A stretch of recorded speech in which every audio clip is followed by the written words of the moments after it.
بسم اللہ الرحمن الرحیم الحمد للہ نحمده ونستعینه ونستغفره ونؤمن به ونتوکل علیہ ونعوذ باللہ من شرور انفسنا ومن سیئات اعمالنا من يهده الله فلا مضل له ومن يضلله فلا هادي له ونشهد ان لا اله الا الله وحده لا شريك له ونشهد أن سيدنا وحبيبنا ومولانا محمدا عبده ورسوله اللهم صل على سيدنا محمد وعلى آله وصحبه أمته أجمعين أما بعد فأعوذ بالله من الشيطان الرجيم بسم الله الرحمن الرحيم فأما من خاف مقام ربه ونهى النفس عن الهوى فإن الجنة هي المأوى صدق الله العظيم وقال النبي صلى الله عليه وسلم لا يؤمن أحدكم حتى يكون هواه تبعا لما جئت به أو كما قال صلى الله عليه وسلم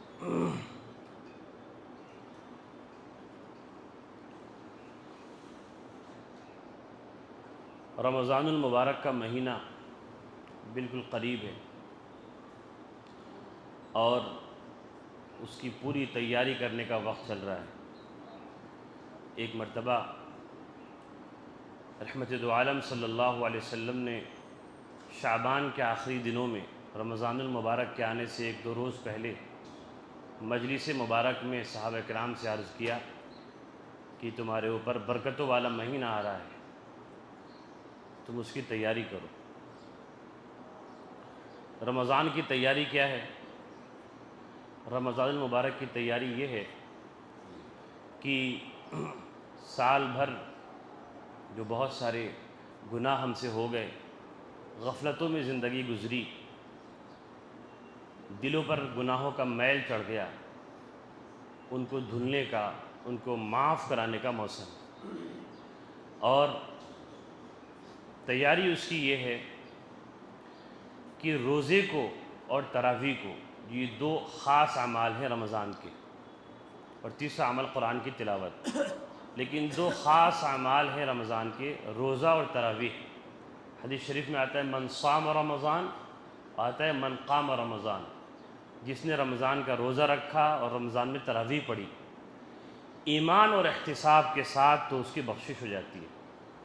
تو بخشش کرانے کا موسم آیا ہے کہ آپ نے حدیث بار بار سنی ہے کہ جبرائیل امین علیہ السلام نے بددعا فرمائی اس شخص کے لیے جو رمضان کے مہینے میں اپنی معافی نہ کروا پائے، اور نبی رحمت صلی اللہ علیہ وسلم نے اس دعا پر، اس بددعا پر آمین کہا ہے، تو اس کی قبولیت میں کوئی شک نہیں۔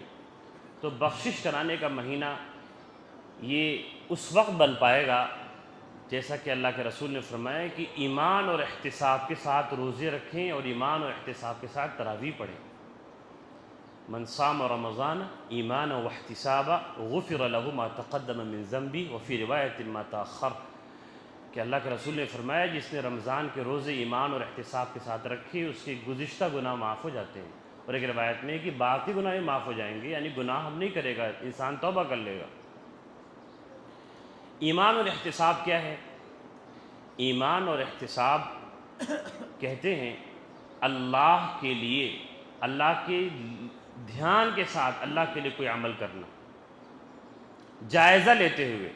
احتساب کا لفظ آپ سنتے ہیں، حساب سے بنا ہے۔ احتساب کس سے بنا ہے؟ حساب۔ حساب مانے چیک کرنا، جائزہ لینا، محاسبہ۔ تو اپنے عمل کا جائزہ لیتے ہوئے کہ میں جو بھوکا ہوں، پانی بھی نہیں پی رہا ہوں، حلق میرے خشک ہیں، ایک قطرہ بھی چھپ کر بھی میں حلق میں پانی نہیں ڈال رہا ہوں، کوئی نہیں دیکھتا، نہانے کے وقت میں بھی نہیں ڈال رہا ہوں، غلطی سے بھی پانی نہیں جا رہا کہ اگر وضو کروں اور کلی کریں تو غرغرہ نہیں کرنا ہے۔ عام دنوں میں غرغرہ کرنا، حلق تک کلی میں پانی لے جانا مسنون ہے، لیکن روزے کی کیفیت میں احتیاط برتنی، غرغرہ نہیں کرنا ہے کہ اگر غلطی سے بھی غرغرے کی سنت کی ادائیگی کی نیت سے بھی اگر غلطی سے پانی چلا گیا تو روزہ ٹوٹ جائے گا۔ تو جو اتنا میں احتیاط برت رہا ہوں اللہ صرف آپ کے لیے کر رہا ہوں، یہ ہے محاسبہ، بار بار اس کا ذہن میں لانا. تو اللہ کے لیے بھوکا رہنا، اللہ کے لیے پیاسا رہنا، وہ آپ کی بخشش کرائے گا. یوں ہی بھوکے ہیں کیونکہ سب کے گھر کے سارے لوگ بھوکے، ساری قوم بھوکی ہے، یا اس لیے بھوکے کہ افطار میں اچھے سے غذا لینی ہے، تو پھر وہ بھوکا رہنا وہ روزہ نہیں، وہ صرف بھوک ہے. لیس الا الجوع، حضور نے فرمایا وہ محض بھوک ہے، اس کا کوئی فائدہ نہیں. اللہ تعالیٰ کو سچا اور اچھا عمل چاہیے، پیور چاہیے، خالص عمل چاہیے اللہ تعالیٰ کو، پھر بخشش ہوگی. رمضان المبارک میں تراویح کا دوسرا عمل، لوگ تراویح پڑھتے ہیں. ایک تو ایک بہت بڑا مجمع ایسا ہے جو تراویح نہیں پڑھ رہا ہے، فرائض بمشکل ادا کرتے ہیں اور تراویح کا اہتمام نہیں ہے. یہ تراویح تو رمضان کی خاص عبادت ہے. من قام رمضان، جس نے رمضان میں قیام کیا، قیام اللیل کیا، رات میں اللہ کے لیے تراویح پڑھی، قرآن سنا، اس کے لیے بخشش ہے. تو قرآن کو اہتمام سے سننا، امام صاحب ایسا مقرر کرنا جو قرآن کو صاف صاف پڑھے. ہمارے اکابر رحمہم اللہ جلدی جلدی قرآن پڑھنے کو، کہ قرآن کے حروف کی ادائیگی صحیح نہ ہو، پسند نہ فرماتے تھے. اس حد تک پسند نہ فرماتے تھے کہ اگر ایسا حافظ میسر نہیں ہے جو صاف صاف پڑھ سکے، تو پھر الم تر کیف کی تراویح پڑھتے تھے، سورۃ تراویح. قرآن کی بے حرمتی نہیں ہونی چاہیے، پھر قیام رمضان حاصل نہیں ہوگا.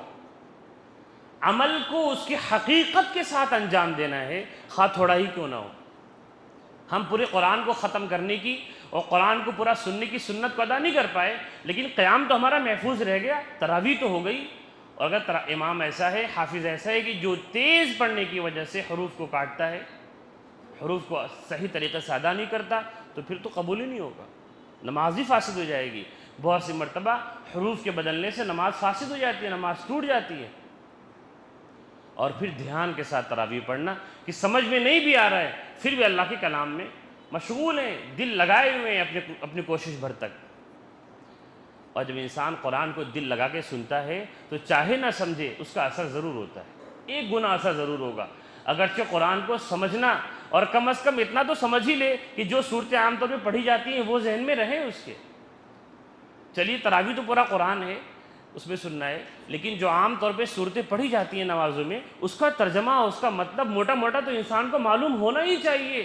60 سال گزر گئے، دنیا کی باریکیاں سیکھ لیا، زمین کی کاروبار کو سیکھ گیا، بازاروں کو سمجھ گیا، نہ جانے کیا کیا سیکھ گیا، لیکن قرآن نہیں سیکھا. پھر بھی اگر انسان اہتمام کے ساتھ، نہ سمجھتے ہوئے بھی قرآن کو اہتمام سے سنے گا، اس کا اثر ضرور ہوگا. ایک بہت بڑے بزرگ گزرے ہیں، حضرت مولانا رشید احمد گنگوہی رحمۃ اللہ علیہ، دارالعلوم دیوبند کے بانیوں میں سے ہیں. آپ نے نام سنا ہوگا حضرت گنگوہی رحمۃ اللہ علیہ.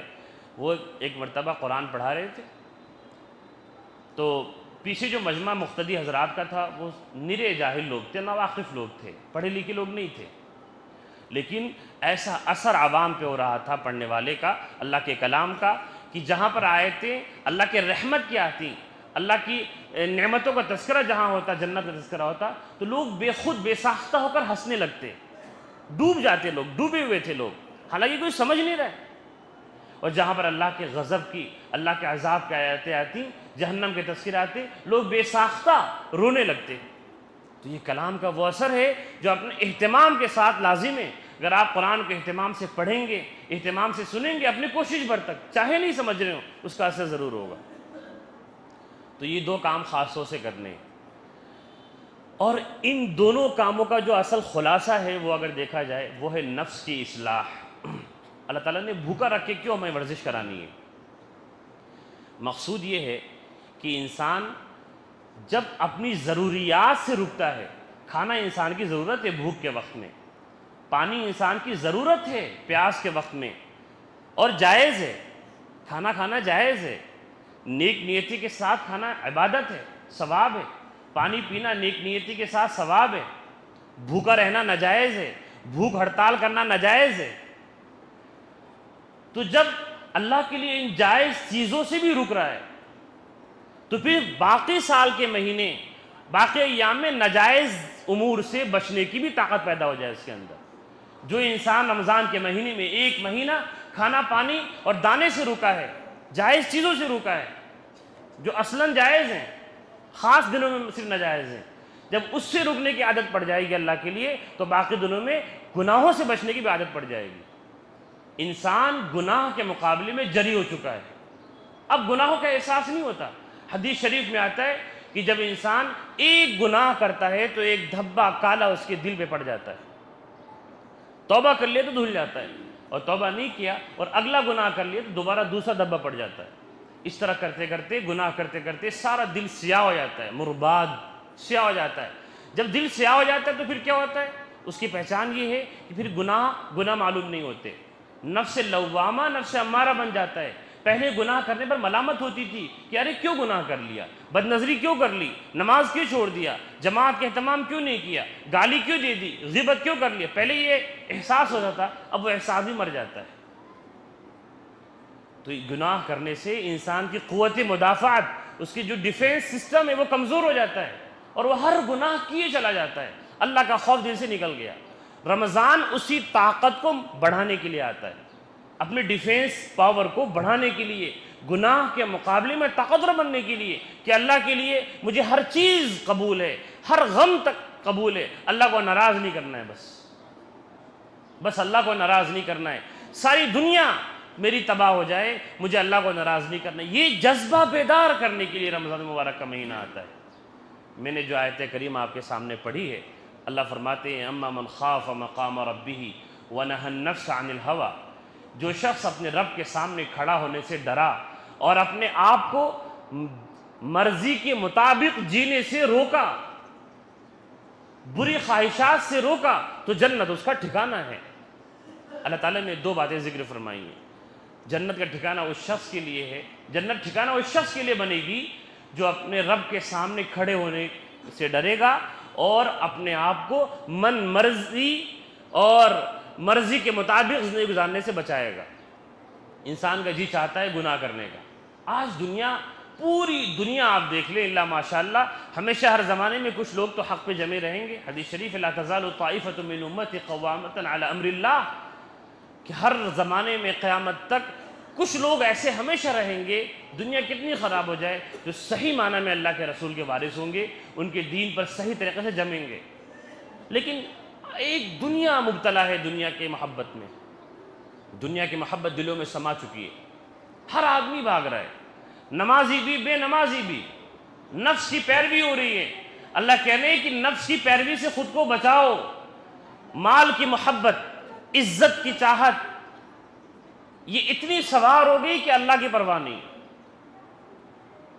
ایک مرتبہ امام شافعی رحمۃ اللہ علیہ، بہت بڑے امام ہیں، بہت بڑے، تو ان کا بچپن ایسا گزرا تھا کہ وہ یتیم تھے اور انہیں تعلیم حاصل کرنی تھی، اس کے لیے خرچ کے پیسے نہیں تھے، تو اپنے کچھ وقت بچوں کو پڑھاتے تھے، اس سے جو پیسہ حاصل ہوتا پھر وہ اپنی تعلیم پہ خرچ کرتے۔ بڑی مشقت سے انہیں علم حاصل کیا۔ حضور پاک صلی اللہ علیہ وسلم کے انتقال کے 139 سال بعد پیدا ہوئے، 150 ہجری میں۔ تو جب بڑے ہو گئے اور دنیا ان کو جاننے لگی، اور روایت میں آتا ہے ان کی تاریخ کی کتابوں میں کہ ان کے گھر کے باہر 900 گھوڑے کھڑے رہتے تھے، دنیا بھر کے گھوڑے، یعنی سواریاں کھڑی ہوتی، لوگ دور دراز سے ان سے علم سیکھنے کے لیے آتے، عراق سے آتے، خراسان سے آتے، دمشق سے آتے، دنیا بھر سے لوگ آتے۔ وہ بغداد میں رہتے تھے۔ تو وہ ایک دن، شاید جمعہ کا دن ہی رہا ہوگا، اپنا سنت ادا کرنے کے لیے، بال وغیرہ کٹانے کے لیے ایک سیلون پہ گئے، حجام کے یہاں گئے۔ وہ محلہ جو بغداد کا تھا جہاں پر گئے، وہ شاہی محلہ تھا، شہزادوں کے محل تھے، بادشاہ کا محل تھا وہاں پہ، خلیفہ کا۔ تو جو حجام تھا ان کی حالت دیکھ کر بولا، ایسی سادے سے کپڑے تھے، جو آدمی اللہ والا ہوتا ہے اس کی نظر صرف اللہ پہ ہوتی ہے، ظاہر کو سنوارنے کے لیے وہ اس حد تک آگے نہیں جاتا کہ دین چھوڑنا پڑے اسے۔ یاد رکھیں، آپ بہت سے مسائل تو پوچھتے ہیں، نماز کیسے پڑھنا ہے، اگرچہ لوگوں کو یہ بھی پتہ نہیں ہے آج کل، مسائل سے اس طرح اثر ناواقفیت ہے، علم دین کی اہمیت ہی نہیں، لیکن پھر بھی کچھ لوگوں کو پتہ ہے۔ لیکن کیا آپ کو یہ پتہ ہے کہ دکان اتنی دیر تک کھولے رکھنا کہ جس سے فجر میں اٹھنے سے دقت ہو، وہ دکان کھولنا حرام ہے اتنی دیر تک۔ ایسی آفس جوائن کرنا ناجائز ہے جس میں اتنی محنت لگ رہی ہے کہ دین کا اہتمام نہیں ہو پا رہا ہے، قرآن کی تلاوت نہیں ہو پا رہی ہے، شریعت سے لوگ ہٹ چکے ہیں بالکل۔ اللہ تعالیٰ نے یقیناً پیسہ کمانے کو فرض قرار دیا ہے، لیکن پیسہ کمانے کی اتنی ہی کوشش فرض ہے کہ جس سے دین کا نقصان نہ ہو۔ سراسر کوشش نہ کرنا مال کمانے کی، یہ بھی ناجائز ہے، اور اتنا لگ جانا کہ دین کا نقصان ہو جائے اور دنیا ہی مقصود نظر آئے، یہ بھی ناجائز ہے۔ اللہ تعالیٰ کو جو روزی دینی ہے وہ اسی محنت پہ دیں گے جو جائز حدود کے اندر ہوگی۔ اس کے علاوہ جو آپ محنت کر رہے ہیں وہ صرف اور صرف خود کو ضائع کر رہے ہیں، آپ کی ساری روزی اسی میں مل جائے گی آپ کو۔ تو اللہ والوں کی نظر زیادہ کپڑوں پہ نہیں ہوتی، پہنتے ہیں اچھا جب آسانی سے میسر آ جائے، اس کے لیے بہت دوڑ نہیں۔ ایسے بھی محدثین ہوئے ہیں کہ ایک زمانے میں ان کے پاس پہننے کے لیے ایک کپڑا نہیں تھا، ننگے ہو کے انہوں نے سبق پڑھایا ہے آڑ میں ہو کر کے۔ تو بہرحال امام شافعی رحمۃ اللہ علیہ جب بال بنانے کے لیے گئے تو حجام نے ان کو ایک نگاہ ڈالی کہ اس کا حال اچھا نہیں ہے، بہت غنی مالدار معلوم نہیں ہوتا، اور وہ حجام تو بادشاہوں کا بال کاٹتا تھا، شہزادوں کا، تو اس نے انکار کر دیا حقارت کے ساتھ، ذلت کے ساتھ کہ نہیں آپ کا بال نہیں کاٹنا۔ امام شافعی رحمۃ اللہ علیہ تو بے نیاز و غنی تھے، مالدار تھے، لیکن صرف ظاہر کو سنوارنا دین نہیں ہے، باطن کو سنوارنا دین ہے۔ ظاہر سورے اچھی بات ہے، منع نہیں ہے، ان اللہ جمیل یحب الجمال، اللہ خوبصورت سے خوبصورتی پسند کرتے ہیں، لیکن دکھاوا ناجائز ہے۔ لیکن باطن کو سنوارنا تو فرض ہے، نفس کی اصلاح تو فرض ہے، دنیا کی محبت دل سے نکالنا یہ تو فرض ہے۔ جب اس نے ذلت کے ساتھ جھڑکا امام شافعی رحمۃ اللہ علیہ کو، تو انہوں نے اپنے شاگرد ساتھ میں تھا، اور شاگرد کے پاس اشرفیوں کی سونے کے سکوں کی تھیلی تھی۔ امام شافعی نے کہا کہ پوری تھیلی اس کو دے دو، حجام کو، اس حجام کو پیسہ چاہیے، پوری تھیلی سونے کے سکوں کی اسے دے دو۔ پوری تھیلی فری میں دے دی اس کو، اس کی اوقات بتائی کہ تم ظاہر سے لوگوں کو تولتے ہو۔ اور پھر یہ شعر کہا، بہت بڑے شاعر بھی تھے، کہ علیہ ثیاب لو تباع جمیعها بفلس لکان الفلس منہن اکثر، میرے اوپر یقیناً کپڑے اتنے سستے پڑے ہوئے ہیں کہ اگر 1 روپے میں بھی بیچو گے تو پیسہ زیادہ ہوگا، اس کی 1 روپے کی قیمت بھی نہیں ہے، 1 روپے زیادہ ہے اس کے لیے۔ لیکن پھر جلال میں فرمایا، اللہ تعالیٰ کی دین کو عزت کی نگاہ سے دیکھتے ہوئے فرمایا کہ لیکن اس کپڑے کے نیچے جو آدمی ہے، جو ذات ہے، وہ اتنی مہنگی ہے کہ لو تباع نفوس الورا، ساری مخلوق کی جانیں اگر قربان ہو جائیں تو اس سادہ کپڑے کے نیچے جو آدمی ہے وہ مہنگا ہے۔ دین انسان کو عزت دار بناتا ہے، دنیا نہیں بناتی لوگوں۔ ایک مرتبہ حضرت تھانوی رحمۃ اللہ علیہ، حکیم الامت تھانوی رحمۃ اللہ علیہ، آپ بار بار نام سنتے ہوں گے، اللہ تعالیٰ ان کی قبر کو منور فرمائے۔ اسلامی تاریخ میں علم سے بھری پوری تاریخ ہے، اسلام کی تاریخ،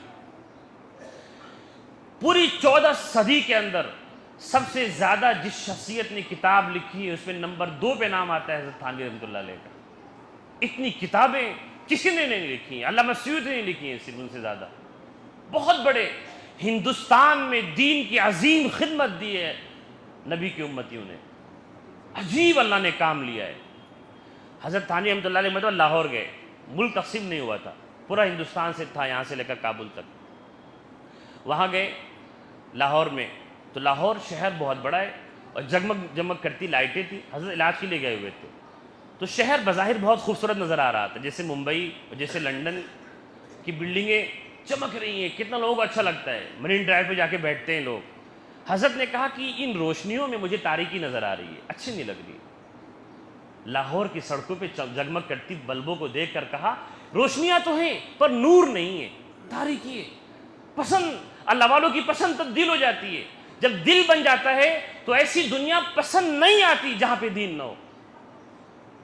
حضور پاک نے فرمایا صلی اللہ علیہ وسلم، جس مجلس میں اللہ کا تذکرہ نہ ہو وہ مجلس ملعون ہے، برکت سے خالی ہے، اس لیے ہر مجلس کو سبحان اللہ کہہ کے ختم کرو اگر دین کی بات نہیں ہو پائی تو لوگوں دنیا کے پیچھے مت بھاگیے، اسی کی مشق کرانے کے لیے رمضان کا مہینہ آیا ہے۔ آپ کو ایسا لگتا ہوگا کتنا پیسہ دنیا خزانے کھول چکی ہے اپنے، لوگ کروڑ پتی بنے جا رہے ہیں، ہر آدمی کروڑ پتی بننے کی کوشش میں، پر بے چینی بہت زیادہ ہے۔ اسی سال کی رپورٹ بتاؤں آپ کو، فروری کی آکسفیم کی رپورٹ ہے، 80 کروڑ لوگ روزانہ بھوکے سو رہے ہیں۔ دنیا میں ملیاردیر بلینر لوگوں کی تعداد بڑھ چکی ہے بہت زیادہ۔ سب سے بڑے چور وہی ہیں جو سب سے بڑے مالدار ہیں۔ دنیا کے مالدار ترین لوگوں کی باتیں کر رہا ہوں میں، چھوٹے موٹے امیر نہیں۔ بظاہر تو وہ رفاہی کام بھی کرتے ہیں ٹیکس بچانے کے لیے، پر وہ اگر 2-4 غریبوں کو کھلا رہے ہیں تو 2-4 ہزار لوگوں کو مار بھی رہے ہیں۔ دھوکے سے بری ہے دنیا۔ اللہ فرماتے ہیں لا یغرنکم باللہ الغرور، اے ایمان والو تمہیں یہ دھوکے باز دنیا دھوکے میں نہ ڈالے، یہ جگمگ کرتی دنیا کے چکر میں نہ پڑیے۔ آپ اللہ سے تعلق کو مضبوط کیجئے اور دکان اور مکان کے چکر میں اتنا ہی لگیے کہ دین کا نقصان نہ ہو۔ ہمیں اللہ کو ناراض نہیں کرنا ہے۔ مجھے بتایا کہ 1:45 تک بیان کر سکتے ہیں، ہاں وقت ہے؟ ٹھیک ہے۔ ہمیں اللہ سے اپنے تعلق کو کمزور نہیں کرنا ہے۔ وہ سب سے بڑی ثروت ہے ہماری، وہ سب سے بڑی جائیداد ہے ہماری، وہ ہماری عزت ہے۔ حضرت عمر رضی اللہ عنہ جب فلسطین گئے اور ان کا لشکر فلسطین میں پہنچا تھا تو فتح کرتے ہوئے، اس میں صحابہ کرام تھے، خالد بن ولید تھے، سعد بن وقاص رضی اللہ عنہم تھے، لیکن جب بیت المقدس پہنچے تو وہاں کا جو ان کا مذہبی جو ذمہ دار تھا اس نے کہا کہ ہماری کتاب میں لکھا ہوا ہے کہ ایسا ایسا آدمی فتح کرنے آئے گا، اگر آپ کا امیر المومنین ایسا ایسا ہے تو ہم چابی بنا لڑے آپ کے حوالے کر دیں گے۔ تو خط لکھا گیا ہے تو میں تشریف لے کر آئے۔ حضرت عمر 22 لاکھ مربع میل کی سلطنت کے بادشاہ تھے، امیر المومنین تھے، چاہتی تو حشم و ختم کی تعداد لگ جاتی۔ جیسے امریکہ کا پریزیڈنٹ آتا ہے تو آگے پیچھے قطار اندر قطار گاڑیاں ہوتی ہیں، اسی پہ نظر ہے ان لوگوں کی، لیکن یہ ایک غلام کو ساتھ میں لیتے ہیں، ایک خادم کو چل پڑتے ہیں۔ لیکن جلال اتنا تھا، ایک آدمی ساتھ میں اور ایک سواری ہے، باری باری بیٹھتے ہیں کہ جہاں سے گزرتے لوگ محبت میں نکلتے چلے آتے۔ جب وہاں پہ پہنچے تو دیکھا کہ صحابہ کرام اچھے لباس پہنے ہوئے ہیں، ہتھیار چھپائے ہوئے ہیں۔ حضرت عمر سواری سے کود آئے اور پتھر اٹھا کے صحابہ کو مارا پھینک کر کے کہ تم کس عیش میں مبتلا ہو گئے، ہتھیار کہاں ہیں؟ صحابہ سمجھ گئے، فوراً چوغے کو ہٹایا، ہتھیار دکھایا تو اطمینان ہوا۔ ایمان والے دنیا میں مست ہونے کے لیے نہیں آئے۔ اللہ نے قرآن میں فرمایا لا تمدن عینیک الی ما متعنا به ازواجا منہم، حضور پاک سے فرمایا ہے، اس کی اہمیت بڑھ جاتی ہے جب حضور سے اللہ کہہ رہے ہیں کہ ہرگز اپنی نگاہ کو دنیا والوں کے مال پر مت ڈالو، لنفتنہم فی، ہم دنیا والوں کو کافروں کو مال دے رہے ہیں، ان کے لیے فتنہ بنا کے دے رہے ہیں۔ اللہ فرماتے ہیں لا تعجبک اموالہم ولا اولادہم، ان کا مال، ان کی اولاد، ان کا لاؤ لشکر تمہیں پسند نہیں آنا چاہیے، تم دھوکہ نہ کھانا کہ یہ بڑے خوشحال لوگ ہیں۔ انما یرید اللہ لیعذبہم بہا فی الحیاۃ الدنیا، اللہ اس مال کے ذریعے سے انہیں عذاب دے رہا ہے۔ وتزہق انفسہم وہم کافرون، وہ اسی میں لگے مر جائیں گے اور جہنم میں جا پہنچیں گے۔ لوگوں، مال وہی ہے جو راحت دے، مال وہی ہے، وہی خیر ہے جو راحت دے، ورنہ فتنہ ہے۔ دین کو سنواریے، کتنے گناہ ہو رہے ہیں، راستے پہ نکلو مسلم آبادی ہے، لڑکیاں بے پردہ، اب تو غیر محرم سے نگاہ کوئی نیچی نہیں کر رہا ہے۔ یہ ہماری ہی بچیاں تو ہیں نقاب پوش مسلم گھروں کی، کیوں نہیں روک رہے ہیں لوگ؟ شریعت پہ جمنا پڑے گا آپ کو، تب آپ کامیاب ہوں گے، ورنہ اللہ کی مدد نہیں آنے والی۔ اللہ کی مدد ضرور آتی ہے لیکن شہسواروں کے لیے آتی ہے۔ حضور پاک بیٹھے رہتے تو فرشتے لڑنے کے لیے نہیں آتے، جب حضور پاک میدان میں گئے ہیں تو فرشتے آئے ہیں۔ ایمان والوں کو اپنی وسعت بھر لڑنا ہوگا۔ لڑنا کیسے ہے؟ شریعت پہ جم کے لڑنا ہے۔ تلوار سے لڑائی تو مقصود نہیں ہے اس وقت، شریعت پہ جمیے، آپ یہ ثابت کیجیے کہ آپ سچے مسلمان ہیں۔ پیسے کی محبت دنیا سے نکالنے کا موسم آیا، رمضان کا مہینہ، ہر چیز چھوڑ کر اللہ کے در پہ پڑھیں، اللہ کو راضی کرنے کی کوشش کریں۔ اب لوگ ایسے ہو گئے کہ اگر حج کرنے بھی جاتے ہیں تو صرف دنیا مانگتے ہیں۔ خانہ کعبہ کے پاس جا کے دیکھیں، وہ عرب عورتیں ہوں یا وہ عجم، سارے لوگ دنیا مانگ رہے ہیں۔ دنیا بھی مانگو پر دین پہلے مانگو، اللہ کو راضی کرو. تم حرام کھا رہے ہو وہ چھوڑے نہیں، تم جھوٹ بولتے ہو، تم غیبت کرتے ہو، تم دوسرے کی زمین قبضہ کیے ہوئے ہو، تم بہنوں کو حق نہیں دیے ہوئے ہو، اللہ معاف نہیں کرے گا. وہ غلاف کعبہ کی توہین ہے، وہ دعائیں قبول نہیں ہوں گی. اللہ کے یہاں نظام بہت صاف ہے، بہت انصاف ہے اللہ تعالیٰ کے یہاں. ان آنسوؤں کی قدر نہیں جو سچے آنسو ہیں. 1000 آنسو بہا لے کوئی انسان، حدیث شریف ہے، میں جھوٹ نہیں کہہ رہا. لوگ جب نماز پڑھتے ہیں رونے لگتے ہیں، دعا کرتے ہیں، سوچتے ہیں ہم بڑے نیک ہیں. ایسے رونے سے کچھ نہیں ہوتا، دھوکہ مت کھائیے بالکل بھی. جب آپ شریعت پہ جمے ہیں تب آپ صحیح ہیں، چاہے آپ روتے نہ ہوں. آپ حرام کر رہے ہیں، آپ ہزاروں رکعت نماز پڑھ لیجئے، آپ صحیح نہیں ہیں. آپ کو حرام چھوڑنا ہوگا. داڑھی رکھنی ہوگی ایک مشت، بال انگریزی نہیں رکھنا ہے آپ کو. یہ بال قضا کا بال، ادھر بال بڑے ادھر بال چھوٹے، حرام بال ہے. مسلسل گناہ میں مبتلا ہیں. اب تو لوگ کہتے بھی نہیں اس بارے میں. شریعت پہ جمنا ہوگا. حضور پاک فرماتے ہیں لا یؤمن احدکم حتی یکون ہواہ تبعا لما جئت بی. جب تک تمہاری مرضی میری شریعت میری سنت کے مطابق نہ چلے تب تک تم ایمان والے نہیں ہو. تمہاری چاہت بھی میری سنت بن جائے کہ پسند ہی نہیں آ رہا ہے. حضرت تھانوی رحمۃ اللہ علیہ سو لوگ تعویذ لکھوانے آتے تو اب لوگ کیا ہے کسی اللہ والے کے پاس جاتے دعائیں کراتے ہیں. حضرت دعا کر دیجئے. دعا بھی کیسی؟ دنیا کی دعا.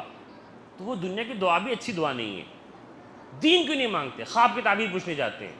شیخ الاسلام تقی عثمانی صاحب برکاتہم نے اپنے آفس کے باہر لکھ رکھا ہے کہ مجھے خواب کی تعبیر نہیں آتی اور وظیفے مجھے نہیں آتے. نماز کے مسائل پوچھنے نہیں جاتے. حرام کاروبار کر رہے ہیں اسے نہیں بتا رہے ہیں. بد نظری ہو رہی ہے، غلط تعلقات چل رہے ہیں، وہ نہیں بتا رہے ہیں. دعائیں دنیا کرانے چلے جا رہے ہیں. تو حضرت تھانوی کہتے کہ میرے سامنے جب تک اللہ رسول کی بات ہوتی مجھے اچھی لگتی، ورنہ کوئی بات مجھے پسند نہیں آتی. حضور نے بھی تو یہی کہا تھا دنیا میں ہر چیز ملعون ہے. الدنیا ملعون وما فیہا. دنیا اور دنیا میں جو کچھ ہے سب ملعون بے برکت ہے.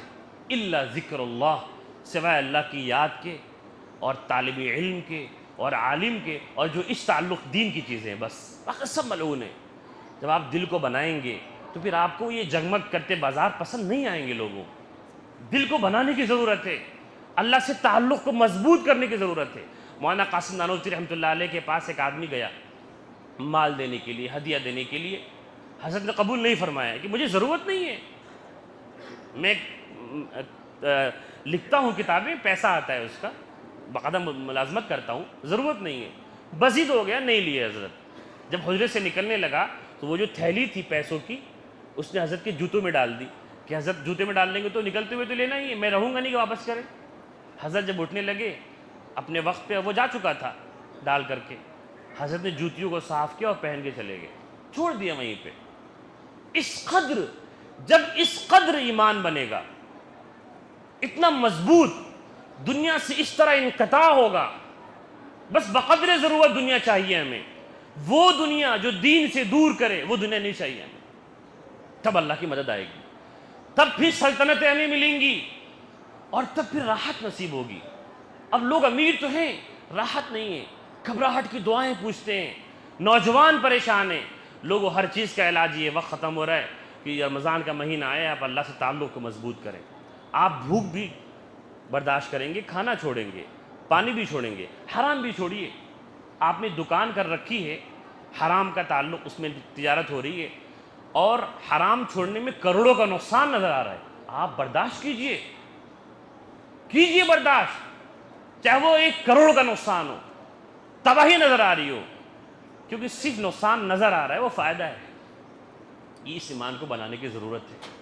رمضان کے مہینے میں قرآن کی تلاوت کرنا ہے، ہمیں اللہ سے تعلق کو مضبوط کرنا ہے. اور دنیا وہ جو کچھ ہے، میرے بچے اگر انگریزی راہ پہ چل پڑے. ایک اور آخری بات کہوں گا میں، یہ انگریزی تعلیم بھی ضروری ہے، پر لوگ اس نام پر دین کو چھوڑے چلے جا رہے ہیں. میں کہنا یہ چاہتا ہوں کہ کافروں کی ترقی کے اسباب دوسرے ہیں، ایمان والوں کی ترقی کے اسباب دوسرے ہیں. یعنی اگر کوئی کافر ترقی کر رہا ہے اور اس کا ذریعہ کوئی چیز ہے وہ آپ اپنا لیں تو ترقی کریں گے، ایسا نہیں ہے۔ قرآن کہتا ہے، سورہ زخرف کھولیے، اور میں صاف کہہ رہا ہوں، قرآن کھولیے، سورہ زخرف 25 پارہ، اللہ فرماتے ہیں کہ لولا ان یکون الناس امۃ واحدہ لجعلت لمن یکفر بالرحمن، اللہ فرماتے ہیں کہ اگر سارے لوگ گمراہ نہ ہو جاتے تو میں کافروں کو اس دنیا میں چاندی کے گھر دیتا، چاندی کی چھت دیتا، سونے چاندی کے گھر بنا دیتا، لیکن میں اگر ان کو اتنا دے دوں گا تو کوئی ایمان والا بچے گا ہی نہیں، اس لیے اتنا نہیں دیا۔ ان کے لیے یہی جنت ہے، تو ان کے لیے اس دنیا کی حیثیت دوسری ہے، ہمارے لیے حیثیت دوسری ہے۔ ہمارے ترقی کا ایک ذریعہ انتم الاعلون ان کنتم مؤمنین، ایمان ہے تو ترقی ملے گی۔ وہ ڈاکٹر جو پرہیزگار ہے، نگاہ کی حفاظت کرتا ہے، نمازی ہے، زکوٰۃ دیتا ہے، حرام سے بچتا ہے، وہ بھی اللہ والا بن سکتا ہے۔ اور وہ مولوی جو حرام کھاتا ہے، عمل نہیں کرتا، علم پر عمل نہیں کرتا، جاہ پسند ہے، وہ بھی جہنمی ہے۔ اللہ کو بس خالص دین چاہیے، ظاہر کا کچھ نہیں چاہیے، دکھاوا اللہ کو پسند نہیں ہے۔ نام مولوی لگا ہے، علامہ و مفتی لگا ہے، اس سے کوئی فرق نہیں پڑتا۔ نام کہ آپ ڈاکٹر ہیں لیکن سچ میں آپ اللہ والے ہیں تو آپ بہت اچھے بندے ہیں، ولی اللہ کے بن سکتے ہیں۔ تو انگریزی تعلیم اسی وقت مفید ہے جب دینداری کے ساتھ ہو۔ اللہ تعالی ہم سب کو رمضان کے اس مہینے میں سچی توبہ کا توفیق عطا فرمائے۔ وآخر دعوانا الحمدللہ رب العالمین۔